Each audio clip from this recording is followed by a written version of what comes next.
ବ୍ରେକଅପ୍ର ସବୁଠୁ ବଡ଼ ସମସ୍ୟା କ'ଣ ଜାଣିଛନ୍ତି? ବାପା ମା ରାଜି ହେବେନି। ଆରେ କାହିଁକି ରାଜି ହେବେନି?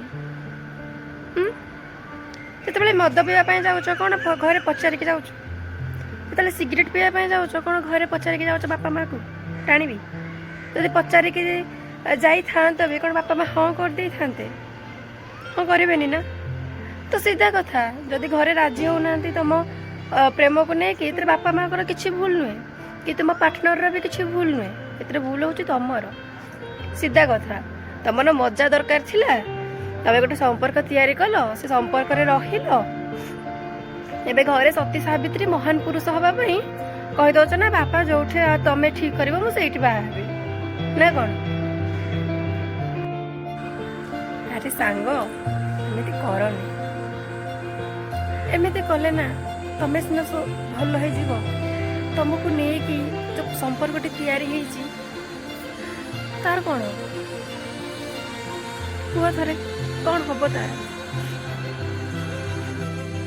ତୁମେ ଜାଣିଛ ତମ ବାପା ମା ରାଜି ହେବେନି, ତାପରେ ବି ତମେ ଗୋଟେ ଜୀବନକୁ ବର୍ବାଦ କାହିଁକି କରୁଛ?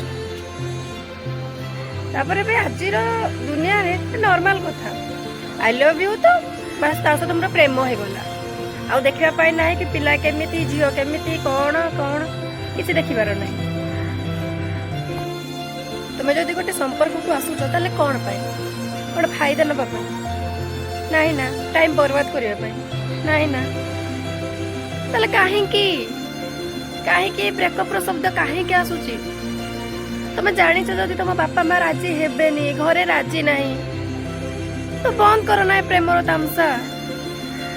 ଷ୍ଟପ୍ କରିଦିଅ ତାକୁ, ଆଗକୁ ଯାଅନି। ଘରେ ରାଜି ହେବେନି, ବାପା ମା ରାଜି ହେବେନି, ବୁଝୁନାହାନ୍ତି, ଜାତି ସମାନ ନାହିଁ। ପ୍ରେମ କରିବା ଆଗରେ ସବୁ କିଛି ଦେଖାଗଲାନି। ପ୍ରେମରେ ଫାଇଦା ସରିଲାକୁ ସବୁ ଦେଖାଗଲା।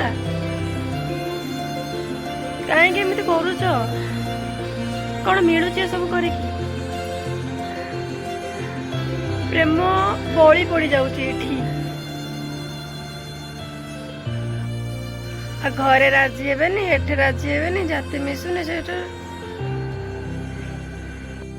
ତମେ ଯଦି ପ୍ରେମ ଫାଇଦା ପାଇଁ ଆସୁଛ, ଟାଇମ୍ ବର୍ବାଦ କରିବା ପାଇଁ ଆସୁଛ, କଷ୍ଟ ଦେବା ପାଇଁ ଆସୁଛ, ତାହେଲେ ସିଧା କଥା ବନ୍ଦ କର ଏ ପ୍ରେମକୁ, ଦୂରେଇ ରୁହ ପ୍ରେମ ଠାରୁ। ଯେତେ କଷ୍ଟ ହେଲେ ବି କଥାଟା ସତ। ଯଦି ପ୍ରେମ କରୁଛ ତାହେଲେ ଜୀବନ ସାରା କର ପ୍ରେମ, ଯଦି କରୁନ ତାହେଲେ ଦୂରେଇ ରୁହ ଏ ପ୍ରେମ ଠାରୁ। ହାତେ ମାର ଚାଖେଣ୍ଡ ଦୂରେଇ ରୁହ ଏ ପ୍ରେମ ଠାରୁ। ନା କାହିଁକି ଏ ପ୍ରେମରେ ନିଜକୁ ବର୍ବାଦ କରୁଛ?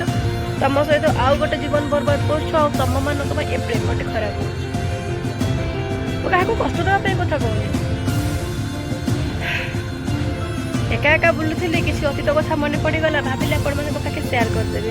ଯଦି ମୋ କଥାଟି ଆପଣମାନଙ୍କୁ କଷ୍ଟ ଦେଇଛି ତାହେଲେ ମୋତେ କ୍ଷମା କରିଦେବେ। ଯଦି କେଉଁଠି ନା କେଉଁଠି ଆପଣମାନଙ୍କୁ କଥାଟି ଭଲ ଲାଗିଛି ତାହେଲେ ମୋତେ ସବସ୍କ୍ରାଇବ୍ କରିଦେବେ। ରହୁଛି, ନମସ୍କାର।